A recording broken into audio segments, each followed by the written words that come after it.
How many of you have heard of the Iter project? The most complex science experiment on the planet, which is either insane or genius, depending on whether we succeed or fail.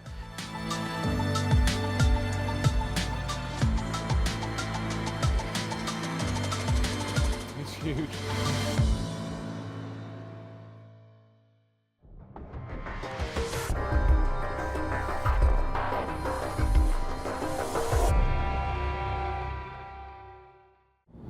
This is so south of France, what you imagine as one of the best holiday places in the entire world. We've got the blue sky, we've got the pine forest, and we also have one of the most important facilities, I'm turning left here, one of the most important facilities for the future of mankind, they say. You wouldn't know it was here. At the heart of the sun burns a fire of 15 million degrees centigrade.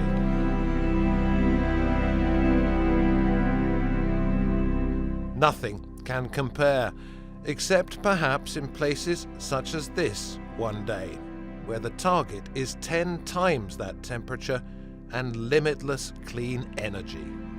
And we've been told it's very unusual. We are privileged to be allowed in here. Very few members of the public get this opportunity. We're being given a rare glimpse inside Iter, the International Thermonuclear Experimental Reactor in the south of France, a 35-country collaboration to build what's being called the most complex machine ever. To achieve fusion in what is known as a tokamak, two types of hydrogen, deuterium and tritium, have to be superheated in order to bond together and make helium. This makes what's called a plasma, which is so hot it has to be kept away from the edges of the container by massive magnets. It's not so much the science as the engineering. So if we can get those two components hot enough, then they will collide with each other and they will fuse. And when they fuse, what we want to do is harness the energy that comes out of that. Can I ask you this? You've had a problem recently with corrosion. It's thrown you back a little bit. What that means is something could escape. And what happens if it escapes? If this thing here goes bang, or is that impossible? So this is the difference in nuclear fusion to nuclear fission. In nuclear fission, when you are fizzing apart particles, the product is radioactive. And then you fizzle apart that one, and it's a chain reaction, right? You have to control the whole thing, because it goes out of control, it can still continue on like a chain reaction, and it's dangerous. Why can't that happen here, though? It can't happen here, because what you do here is you have to put in the gas to allow the plasma to happen, and you have to continue putting that gas in. As soon as you stop putting the gas in other words, if it stops. escapes, which is the same as stopping it, then everything stops. Absolutely, but it cannot escape. This machine is one of the first fusion devices that has been checked by the nuclear regulators. The design of this machine has been investigated and checked by the French nuclear authorities to make it the first. Yeah? Can I just ask this question? Nuclear power stations are also checked and they can go wrong. Why couldn't the same apply here? Correct. Nuclear power stations go wrong because they have this inherent chain reaction, which we don't have here. But secondly, after Fukushima, there were a lot more controls brought in to how power stations have to be built. And this fusion machine is an experimental machine, and it has undergone all of the new requirements that they have put in place since Fukushima. We're now at the lowest level possible. What you're seeing over here is the base of the tokamak itself. I'm going to go over here. This is it. This is the tokamak. Behind that, when it all goes according to plan, they hope it will be 150 million degrees centigrade. Where I'm standing right now is going to be minus 269 degrees centigrade. That's because the air here has to be so cool to make the magnets in there work properly. It is absolutely extraordinary. to be standing next to, able to touch this machine that will replicate, indeed replicate so many times over what is happening in the sun itself. The question arises that if this is to benefit us all, will there be some who benefit more than others by commercial exploitation? How many of you have heard of the Iter project? All right. It's the most complex science experiment on the planet, which is either insane or genius, depending on whether we succeed or fail. And Laban Koblenz was excommunicated from his religious community after joining the US Navy.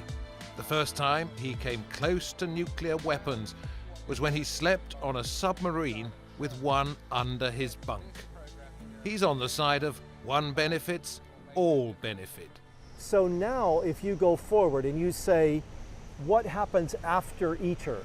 So the US in, I would say, late spring of 2022 said they were making a decadal, a 10-year commitment to bring a pilot plant fusion to the grid.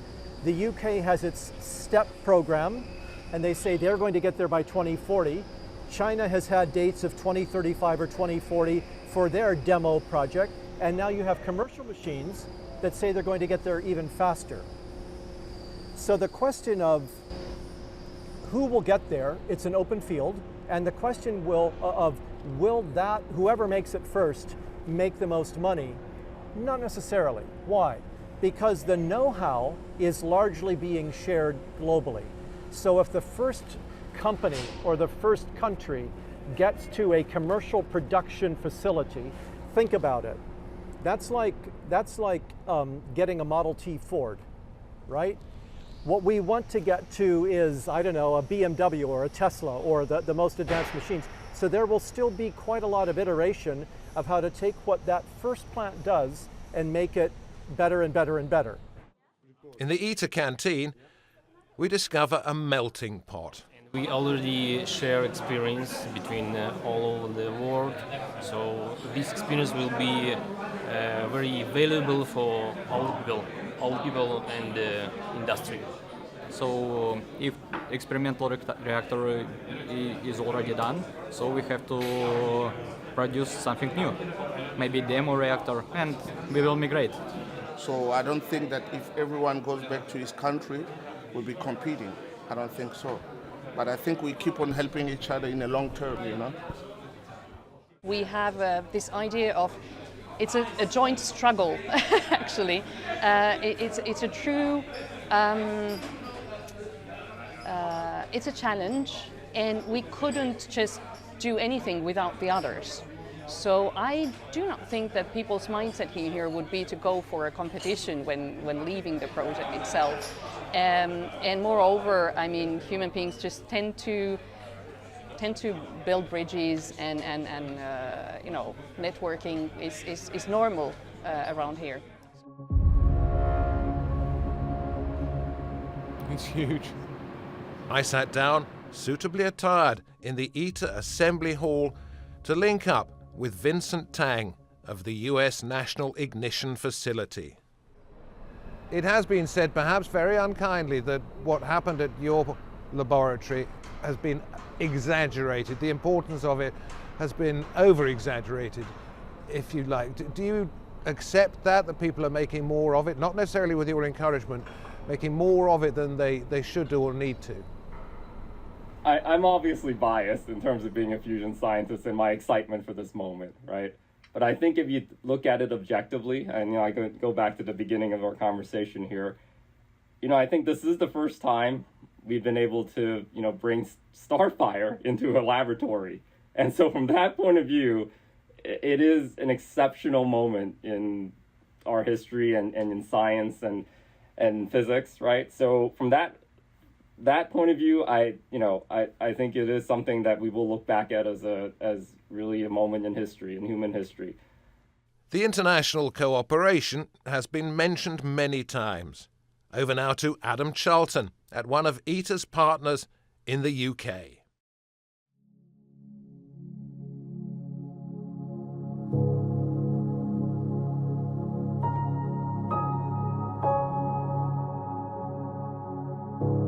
I'm here at the Jet Fusion Laboratory near Oxford in England, where the trailblazing boffins inside are part of a global effort to try and create what could be a limitless source of clean energy.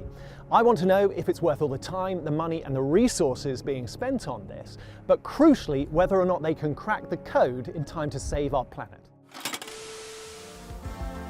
Officially opened in 1984 by Queen Elizabeth II, the joint European Torus, also known as JET, has been the centrepiece of the European Fusion Research Programme for nearly 40 years. Its scientific breakthroughs helped pave the way for the Iter project.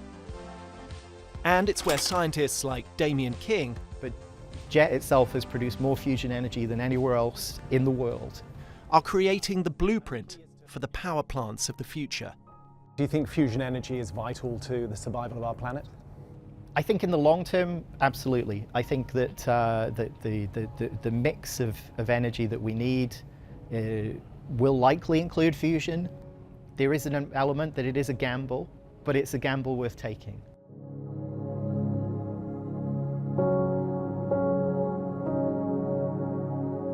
As the JET experiment nears the end of its life, their next challenge is the construction of a prototype fusion energy plant, which they hope will be operational in the 2040s.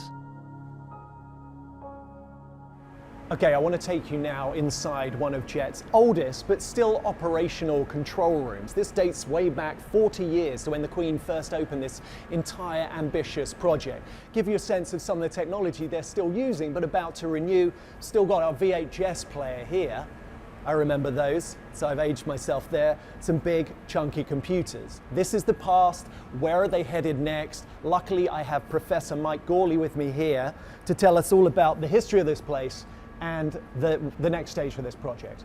Mike, good to see you. Good to see you. First of all, start with this incredible time capsule of a logbook, which really gives us a glimpse into how it used to be done and where it's going next. Absolutely. So we're here at one of the controlling centres for JET, injecting the power into the system. And this is the original logbook from 1983, back where we're showing Polaroid stuck into a logbook, giving you the data and the information that's spread out. And it's a privilege to look at this old data. Fusion is probably the hardest scientific and technological challenge we're ever going to try and solve as humanity.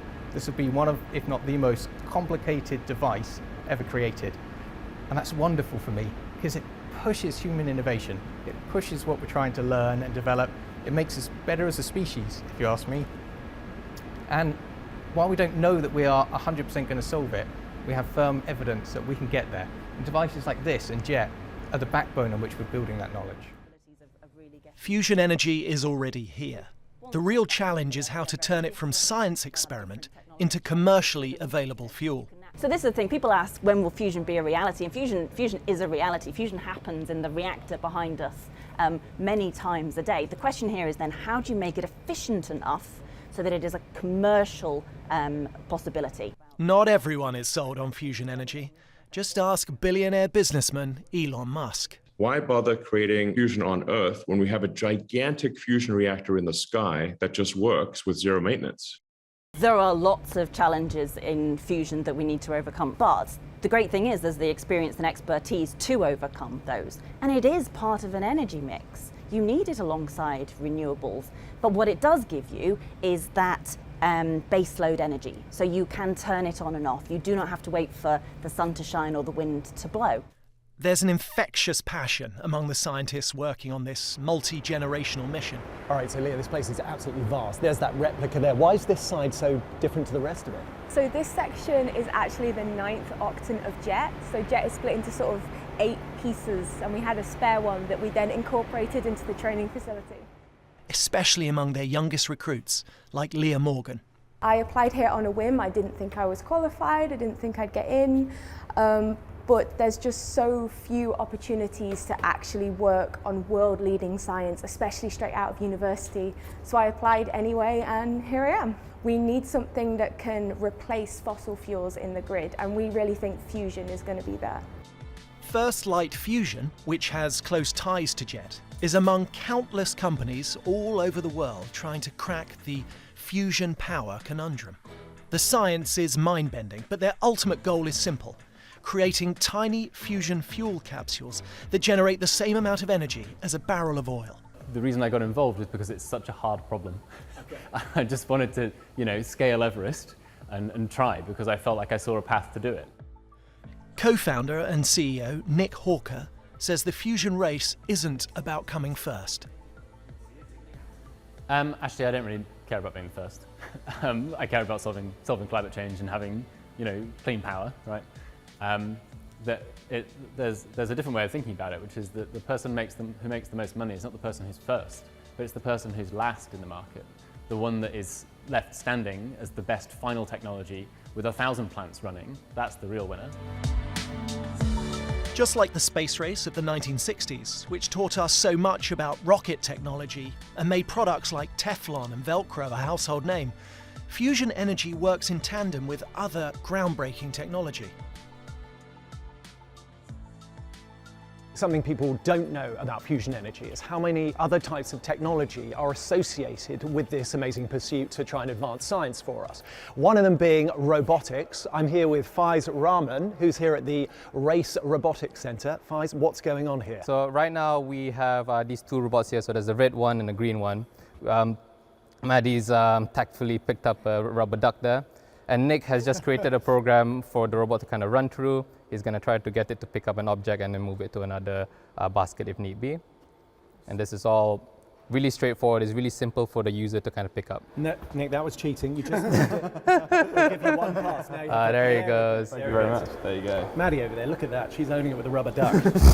Rubber ducks are key to this whole operation, absolutely, really. of course. Robotics is key to this because at the end of the day, we don't want to get humans hurt. We want people to keep safe and all that, so we get robots to do it instead.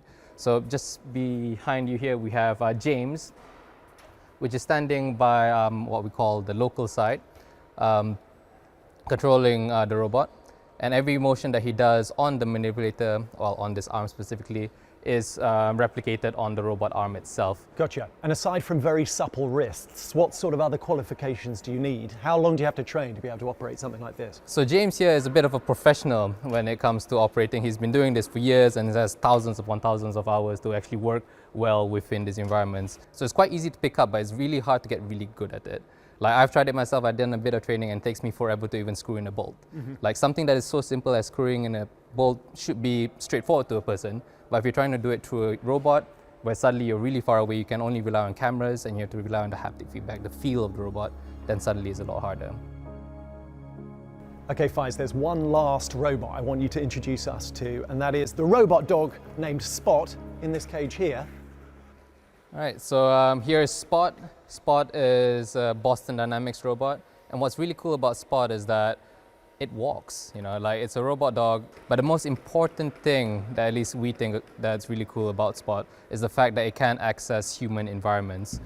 And that's why it's so important to fusion energy. Exactly. What's really cool about Spot is that it's a very versatile platform. You can use it very easily, you can interact with it very easily, but you can also put stuff on top of it, put additional tools, additional sensors. If you needed to pick stuff up, you can add a robot arm on top of it. The main feature that we like most about it is the fact that it can walk, it can go up and down stairs, and the fact that it can right itself if it were to fall down. So if we were to lock Spot in a room where it needs to clean up radioactive material, for example, it can do that, right? It can charge itself if it needs to. If it were to fall down a flight of stairs, it can pick itself back up and it's fine. So that just means that we have a tool that we can use within an environment that humans never have to enter ever again, and it's okay. For all the time, money and resources being used in the pursuit of this potentially limitless supply of clean energy, the real question is whether or not commercial fusion power will arrive in time to prevent a global climate catastrophe. Will fusion power be delivered before to stop a climate crisis, to stop the climate catastrophe? Because we need to do something, don't we?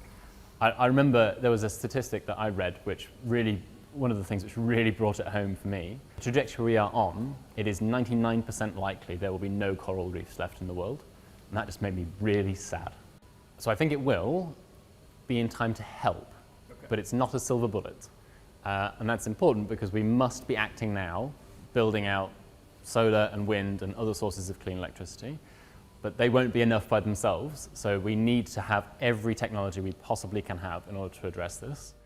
Let's pick up now where David left off at the Iter project in southern France. If things go wrong, there won't be a nuclear meltdown, but there are naturally safety concerns. And one of Nitendra Singh's jobs is to help minimize any risk. He also helps to run the tritium breeding program, which ensures a never-ending supply, it's hoped, of the fuel needed for fusion. Could it mean, do you think, that climate change will become a thing of the past because we don't need to dirty our planet or our atmosphere any longer, that you will reverse climate change with something like this? I mean, this is a complex answer, but I'd like to answer it in a different manner. So for climate change, we have ruined it a lot. We have already ruined the planet a lot. So, I mean, if you're already that bad, you need something really bigger to bring it down. And we cannot just keep waiting and get it ruined by then. So idea is we have immediate actions which need to be taken, then intermediate actions which need to be taken, and then long-term measures need to be taken. Yeah, it's like a serious operation exactly. for a patient, but you can make that patient able to exactly. live and survive. Yes, that's possible. So what fusion will do, it will take care of all the long-term solutions which are needed for fighting climate change. And that's incredible, and that is what is needed. So I let you put the headset. There is a virtual reality room where you can go inside digitally. It is dizzying for any newcomer like me. When everything's ready here and they want to go and fix something that is difficult to reach, they'll be able to use one of these, and they'll be feeling far better than I am because this is making me extremely dizzy. But we want to go down to the bottom of the floor there if we possibly can, something that's difficult to see. We know there's something wrong with it, but you can't get that close. So you go in and in and in with one of these simulators until you say, oh, that's the difficulty there. We know now how to fix it because we now know what it is, and then you virtually climb back out. Let's do that. Let's go back out. It would have been very difficult to get there, but using this we can, and that's one extraordinary thing about this. You'll be able to fix things that you can't properly even see at the moment. The yellow bit down here, we can see it. Let's go down there. That is where the corrosion is at the moment. You can see how difficult it would be to reach it, but using these virtual reality machines, you'll be able to see what the issue is and know how you can fix it. This all allows practice for when close-up work needs to be done and the human eye can't see accurately enough. So we've been reading a lot about corrosion, which was only found very recently, and let's put the project back a bit, even though everybody says it's good to have found it and now we can get on.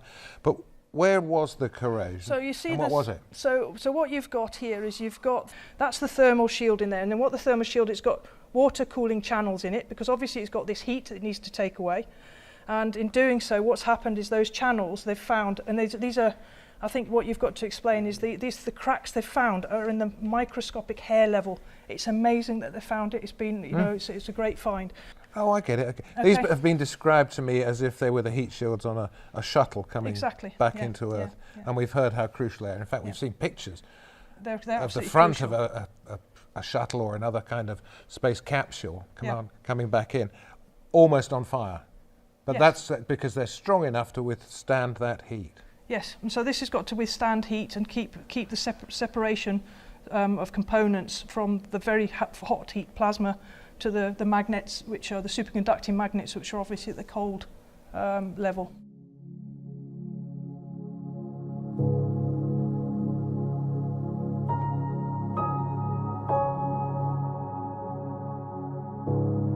The timescale is impossible to predict. Many of those at Iter know they won't be here any longer if and when you can plug in your kettle and know that the power comes from something such as this.